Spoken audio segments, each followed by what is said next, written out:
Seandainya Allah perlihatkan, kata ulama, seandainya Allah perlihatkan keistimewaan duduk di majelis ilmu, jangankan puluhan jam, sesaat saja.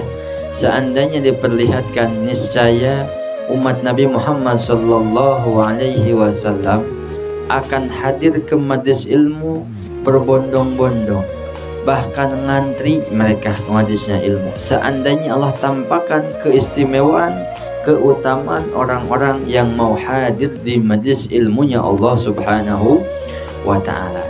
Bahkan kata ulama, mereka bukan lagi berjalan dengan kakinya, bahkan mereka akan rela berjalan dengan kelopak matanya.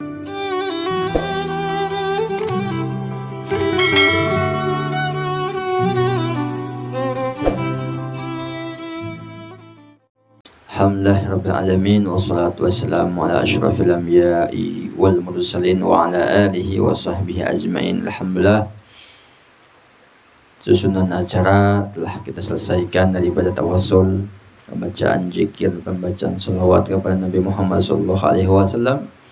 Mudah-mudahan semua yang kita baca Allah terima, dan mudah-mudahan yang kita baca menjadi ampunan dosa bagi kita semua, dan mengabulkan segala wasilah pengabul hajat-hajat kita. Mudah-mudahan ahli hadis yang lagi kurang sehat Allah angkat penyakitnya, ya, yang lagi ada urusan Allah permudahkan urusannya, dan yang paling teristimewa yang istiqomah selalu hadir di majlis, semoga Allah kabulkan hajat dunia hajat akhirat.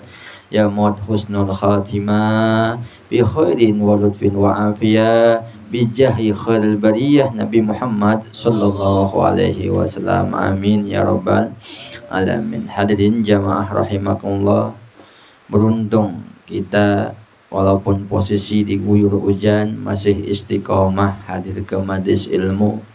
Kenapa masih beruntung? Bukan karena hadirnya ataupun bukan karena kita terpaksanya, tapi memaksakan diri hadir ke majelis ilmu ini hakikatnya Allah menginginkan kebaikan kepada kita untuk meraih memahami ilmu dan agamanya Allah subhanahu wa ta'ala. Karena sebagaimana saya berulang kali ingatkan, mayuridillaha bihi khairan yufaqihu fiddin. Tidaklah orang-orang yang Allah kehendaki ridhonya Allah kecuali mereka mendapatkan kebaikan dan diberikan pemahaman dalam agama. Alhamdulillah kita walaupun diguyur hujan masih istiqomah. Seandainya Allah perlihatkan, kata ulama, seandainya Allah perlihatkan keistimewaan duduk di majelis ilmu, jangankan puluhan jam, sesaat saja. Seandainya diperlihatkan, niscaya umat Nabi Muhammad sallallahu alaihi wasallam akan hadir ke majelis ilmu berbondong-bondong, bahkan ngantri mereka ke majelisnya ilmu. Seandainya Allah tampakkan keistimewaan, keutamaan orang-orang yang mau hadir di majelis ilmunya Allah subhanahu wa ta'ala. Bahkan kata ulama, mereka bukan lagi berjalan dengan kakinya, bahkan mereka akan rela berjalan dengan kelopak matanya. Artinya apa? Walaupun kaki sudah tidak bisa diajak berjalan, seandainya mata pun akan dipakai berjalan untuk menghadiri majlis ilmunya Allah subhanahu wa ta'ala. Dan kelak di yaumil qiyamah, kedekatan kita dengan baginda Nabi besar Muhammad sallallahu alaihi wasallam tergantung kedekatan kita dengan para ulama, tergantung kedekatan kita dengan hadirnya dengan majlis-majlis ilmu seperti ini. Semakin kita sering hadir ke majlis ilmu seperti ini, maka kelak dipastikan di yaumil qiyamah akan semakin dekat dengan Nabi kita Muhammad sallallahu alaihi wasallam. Kenapa begitu? Karena semasa hidupnya di dunia kita senang, kita gemarnya, kita hobinya duduk bersama para ulama, duduk di majlisnya para ulama, duduk di majlis atau nasihatnya ilmu syariatnya Nabi Muhammad sallallahu alaihi wasallam. Hadirin jamaah rahimakumullah, sebagaimana kita melanjuti pelajaran kita masih tentang bab air. Kemarin kita membahas bagaimana air yang sedikit dan air yang banyak. Tentu air yang sedikit yaitu air yang kurang daripada 2 kulah. Air yang kurang dari 2 kulah maka dipastikan walaupun hanya terkena najis dianggap itu air najis. Dan begitu juga sekarang membahas tentang air yang lebih daripada 2 kulah atau yang 2 kulah. Di sini ulama mengatakan wal ma'ul kasiru la yatanajjasu illa idza taghayyar ta'muhu aw launuhu aw rihuhu. Kata ulama, air yang banyak, maknanya banyak berarti 2 kulah atau lebih. Ya, 2 kulah atau lebih. Maka la yatanajjus, tidak akan menjadi najis cuma kalau terkena, misalnya kena kemarin kan kalau cuma terkena tetesan darah air yang sedikit menjadi najis. Maka air yang 2 kulah ini walaupun terkena najis, baik itu seperti bangkai cicak atau bangkai tikus sekalipun, maka tidak akan menjadi najis kecuali, nah ada kecualinya. Bisa juga air yang 2 kulah menjadi najis kecuali 3 ini berubah, 3 rasa ini. 1, apabila ijata ghayyar, yaitu apabila berubah ta'muhu, rasanya. Yang mana apabila si itu air yang rasanya tawar, misal kena bangkainya cicak, 2 kulah itu air bangkai cicak saking banyaknya berubah yang airnya tawar menjadi agak bau asin ataupun bau atau bau bangkai, berarti dipastikan ini air berubah, maka bisa dianggap ini air yang 2 kulah dianggap najis. Atau warnanya rasa nggak berubah, ini air tadi bersih banget, bening, tapi tiba-tiba ketika ada bangkainya tikus berubah menjadi agak kusam, agak kecoklatan, yang tadinya bersih jadi berubah, walaupun rasa enggak berubah tapi warnanya berubah, maka itu air yang 2 kulah bisa juga dianggap najis. Atau warnanya launuhu aw rihuhu, atau baunya bisa berubah juga.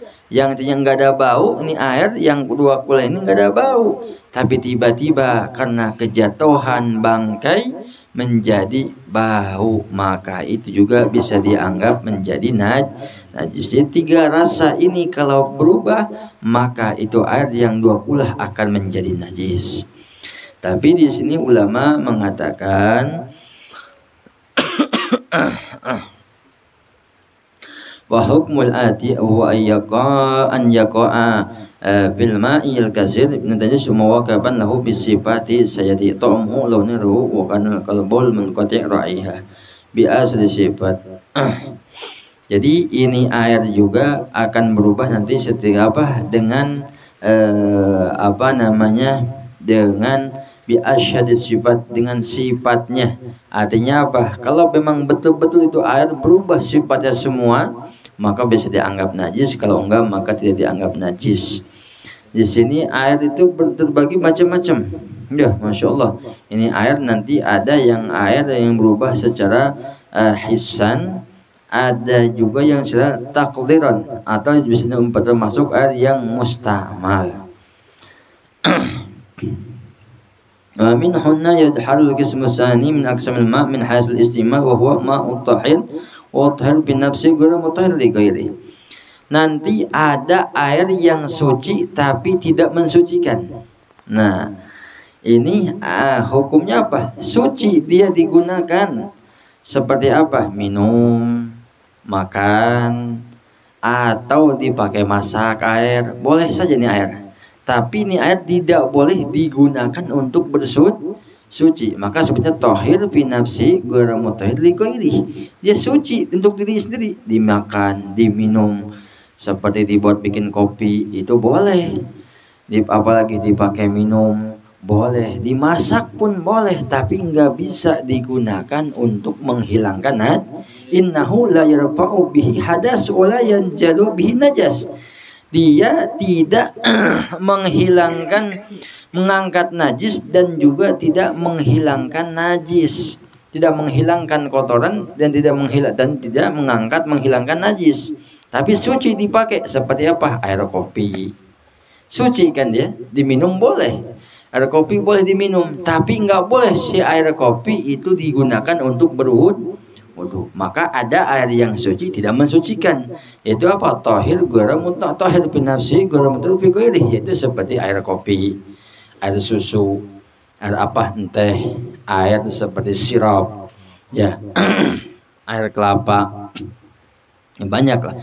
Nah, air seperti air-air yang berkaitan dengan nama sabit itu tidak boleh digunakan untuk berwudu. Jadi yang boleh digunakan berwudu yaitu disebutnya air mutlak. Ya, air yang gak ada berkaitan dengan kopi kah, dengan teh kah, dengan susu kah, atau dengan air kurma atau air sebagainya, itu harus memang suci, air mutlak. Itu ya. Jadi itu yang air yang artinya suci tapi tidak mensucikan. Jadi jangan nanti wah ini air kopi suci benar, tapi nggak bisa dia digunakan untuk mengangkat najis. Boleh dipakai minum, dinikmatin boleh, tapi nggak boleh ketika dia digunakan untuk menghilangkan najis. Terus ada juga air-air yang makruh. Ya, kita menggunakan air itu makruh, tapi sah wudunya, sah wudunya, tapi airnya makruh digunakan. Satu di sini al-ma'ul musyammas, yaitu air yang terkena matahari. Ya, misal kita taruh di gentong, sengaja di siang hari panas kan air, kalau di gentong kan, apalagi gentongnya gentong kaleng. Nah, itu kalau terkena panas pasti airnya pun ke bawah panas. Nah, kita menggunakan air seperti itu dihukumi makruh. Suci, sah wudunya sah, cuman makruh bersamaan membawa makruh. Atau yang kedua wasyadidul hararah, al-ma'u wasyadidul hararah, air yang dipanaskan seperti ini, air yang di termos ya, kita masak di termos, wah kita pakai itu airnya buat wudu, supaya itu air pakai wudunya itu bisa juga dihukumi makruh. Terus air juga wasyadidul baradah, air yang terlalu dingin seperti pakai air es, sah wudunya sah, bukan pakai es batu ya, es batu bukan. Artinya air es, kalau ada kan dalam kulkas air es dipakai untuk siang-siang, pakai itu untuk berwudu. Nah, itu pun bisa dianggap makruh. Yang keempat, wa ma'udiyarus samud, air yang ada di Bani Samud. Ya, di kita insya Allah jauh Bani Samud. Ya, Bani Samud jauh. Nah, terus air juga yang ada di diyaril kaum Lut, air yang ada di rumah-rumah kaum Nabi Lut. Ya, Nabi Lut itu nggak boleh, makruh hukum digunakan oleh kita. Terus ada juga air yang seperti bekas perempuan, di antaranya itu bekas perempuan, itu pun dianggap makruh. Nah, dari yang macam-macam makruh itu ada pengecualian ketika digunakan gak makruh, seperti air tadi kan, air ketika kita menggunakan air yang kena matahari itu makruh, maka itu tidak akan menjadi makruh apabila bibaladil har, itu kampung, itu negeri, itu kota emang umumnya panas. Ya, ditaruh gimana pun airnya tetap pasti panas. Seperti kabiladil Hijaz, negara Hijaz, ya Arab sana berarti ya. Itu kan negara Arab Saudi, itu kan panas. Jadi air dari dimanapun pasti panas itu airnya. Maka ketika itu si airnya tidak makruh walaupun terkena matahari. Air yang gak makruh juga bisa menjadi gak makruh, seperti kita tadi kan pakai air yang panas itu makruh, tapi misalnya posisi emang musimnya dingin banget ya, cuacanya dingin banget. Kalau pakai air nggak pakai air yang biasa itu, kayak apa, kayak nusuk-nusuk kena kulit. Maka ketika itu bolehlah digunakan air itu dihangatkan pakai air hangat. Misal lagi posisi sakit, meriang, bagaimana meriang. Terus kita kalau kena air itu udah kayak kena air es. Nah, bolehlah dihangatkan ketika itu. Maka tidak makruh memakai air yang hangat ya. Jadi tergantung situasinya, berubah hukumnya. Ketika kita sehat-sehat aja, normal aja, maka pakai air yang panas menjadi makruh. Tapi ketika lagi kurang sehat, karena tuntutan dari agama wajib kita melaksanakan sholat dan diharuskan untuk berwudu, maka pakai air wudu yang air biasa dingin nggak bisa. Bagaimana pakai air yang airnya kita masak hangatkan? Boleh, menjadi tidak makruh. Kenapa? Posisinya kita lagi kurang sehat, kena air dingin, waduh, apalagi kata dokter, awas jangan lu kena air dingin, tapi kita pengen wudu, ya boleh. Ketika itu ujurnya menghilangkan hukum makruh tersebut. Jadi makruh ini bukan berarti nggak sah wudunya, sah saja, cuman afdal ya wudunya jadi hilang ya. Itu diantara daripada yang sah-sahnya menggunakan air. Jadi air yang dua pula bagaimanapun dia terkena najis, apabila tidak berubah tiga rasanya itu, rasa, warna, bau, maka airnya tidak najis. Tapi apabila salah satunya berubah, rasakah atau baukah atau warnakah, maka air yang dua pula akan menjadi najis. Masih panjang sebenarnya tentang air ya, cuman ini singkat saja. Tapi insya Allah bermanfaat ya, insya Allah bermanfaat, sehingga kita bisa membedakan menggunakan air itu harus bagaimana, bukan asal menggunakan air ya wudu. Jadi nanti sedikit lagi ada juga nanti dinamakan air yang musta'mal. Air mustamal itu air yang bekas wudunya yang pertama. Wudu yang pertama itu kan hukumnya wajib. Kedua, ketiga itu hukumnya sunnah. Nah, cipratan bekas basuhan yang pertama apabila terkena ember ya, maka si ember itu tidak boleh digunakan untuk berwudu. Wudu yang apa lagi? Wudu yang wajibnya. Tapi kalau untuk membasuh yang kedua, yang ketiga itu dianggap sah. Tapi kan yang tangan hukumnya wajib. Berarti membasuh muka yang pertama wajib. Tangan yang pertama hukumnya wajib. Yang kedua, ketiga itu Habib akan gunakan aja ini mubajir, boleh yang kedua yang ketiga. Tapi ketika tangan, nah tidak boleh, harus mencari air yang baru. Tapi yang enak mah sudahlah wudu di dalam keran, pakai keran. Nah itu udah enak tuh, udah enak. Intinya air yang mustamal tidak menghilangkan najis ya, nggak boleh digunakan untuk wudu yang wajib.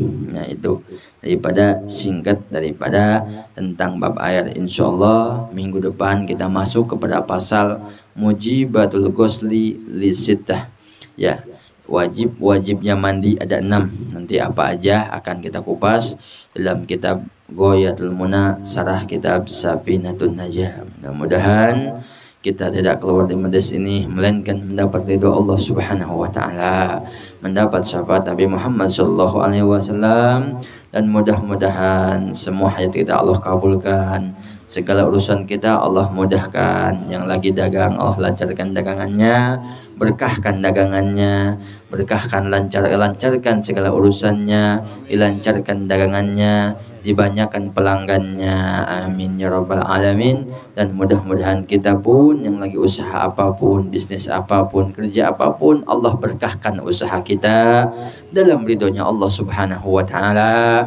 dalam membawa daripada syariat Nabi Muhammad sallallahu alaihi wasallam. Yang paling istimewa minta kepada Allah kita meninggal dalam keadaan husnul khatimah, membawa iman dan Islam. Al-hadhihin ya khulaqun salihah bisiril Fatihah. Bismillahirrahmanirrahim. Alhamdulillah rabbil alamin.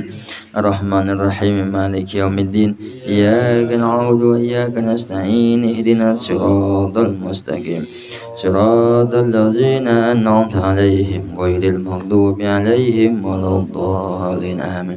Ya Rabbana darabna bi annana qad arafna wa annana أسرفنا على لظى أشرفنا فتوب علينا توبة تغسل كل حوبة واستر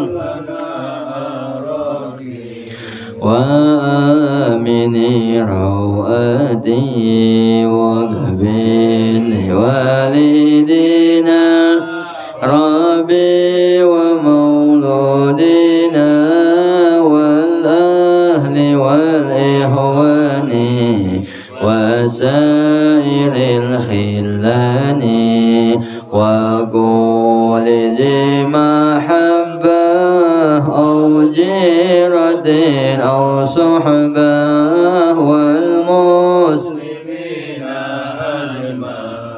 آمين يا ربي أسمى بدلا وجودا من نال باكتساب منا بالمصطفى رسولي نهضى بكل سنة صلى وسلم ربي عليه أدى الحبيب وآله وصحبه إلى نضاس صحبي والحمد لله بالبدء والتناهي والحمد لله بالبدء والحمد لله. سبحانك اللهم ربنا وبحمدك أشهد أن لا إله إلا أنت